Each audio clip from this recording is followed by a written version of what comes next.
হাতে বিপদ তারিণী আমাদের। রথিজিৎ এটা কি করলো? জয়কালী গানটা কি বানিয়েছে?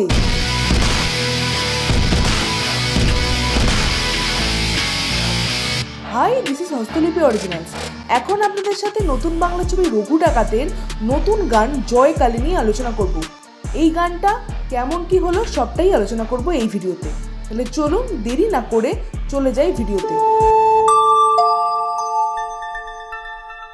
হস্তলিপি Originals, the ultimate filmi dose. Rathijit ভট্টাচার্যের সুর এবং কম্পোজিশনে এই গানটা গেয়েছেন ঈশান মিত্র। ঈশানের পাওয়ারফুল ভয়েস এই গানের লেভেল আপ করেছে। তার পাশাপাশি এই গানে গলা মেলাতে শোনা গেল শ্রেয়া ভট্টাচার্যকে। শ্রেয়া ভট্টাচার্য ঈশান মিত্রের তুলনায় অনেকটা ডাউন বলে আমার মনে হয়েছে। তার গলাটা যদি ঈশানের মতো আরেকটু পাওয়ারফুল হতো তাহলে আশা করি ভালো হতো। আর অডিওর ক্ষেত্রে আরও একটা সমস্যা আমার চোখে পড়েছে, সেটা হলো এখানে ফিমেল ভোকালিস্ট হিসেবে শুধুমাত্র শ্রেয়াই আছে, কিন্তু ভিডিওতে দেখা যাচ্ছে সোহিনী সরকার এবং রূপা গাঙ্গুলি আলাদা আলাদা পজিশনে গান গাইছে। তাই সেই দুটো আলাদা জায়গায় আলাদা ভোকালিস্ট থাকলে আই থিঙ্ক ভালো হতো। তবে এই গানটা কিন্তু অসাধারণ হয়েছে। রথিজিৎ ভট্টাচার্যের যা অ্যারেঞ্জমেন্ট, যা সুর, দর্শকদের নাচাতে বাধ্য সিনেমা হলে, এটা আমি বলতে পারি। এরপরে যদি ভিডিওর কথা বলি তাহলে বলতে হয় পুরো গানটা জুড়ে দেবের পারফরমেন্স চোখে পড়ার মতো। গানটা যেভাবে শুরু হচ্ছে, দেবের যেভাবে এন্ট্রি হচ্ছে এবং যেভাবে শেষ হচ্ছে, সব জায়গাতেই দেবকে দুর্দান্ত লাগছে।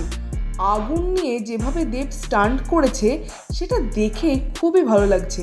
রূপা গাঙ্গুলি থেকে শুরু করে সোহিনী সরকার, তারাও নিজের জায়গা থেকে ভীষণই ভালো।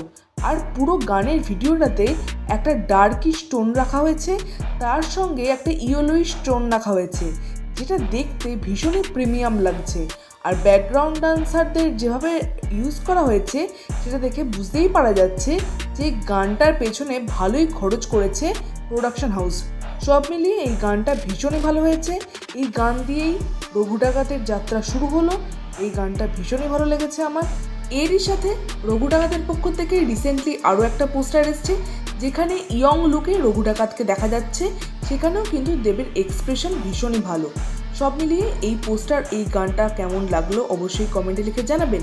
আরও একটা কথা আপনাদের বলে দিই যে রঘু ডাকাতের পক্ষ থেকে কিন্তু বেঙ্গল ট্যুর প্ল্যান করা হয়েছে। শিলিগুড়ি, মালদা, মুর্শিদাবাদ, পুরুলিয়া, আরও অনেক জায়গায় কিন্তু তারা যাবে প্রমোশন করার জন্য। আপনারা অবশ্যই সেটাও দেখে নিন এবং যারা যাবেন অবশ্যই সেখানে যেতে পারেন এবং আমাদের কমেন্টে লিখে জানাবেন আমাদের এই ভিডিওটা কেমন লাগলো। আর ভিডিওতে লাইক দিতে মিস করবেন না।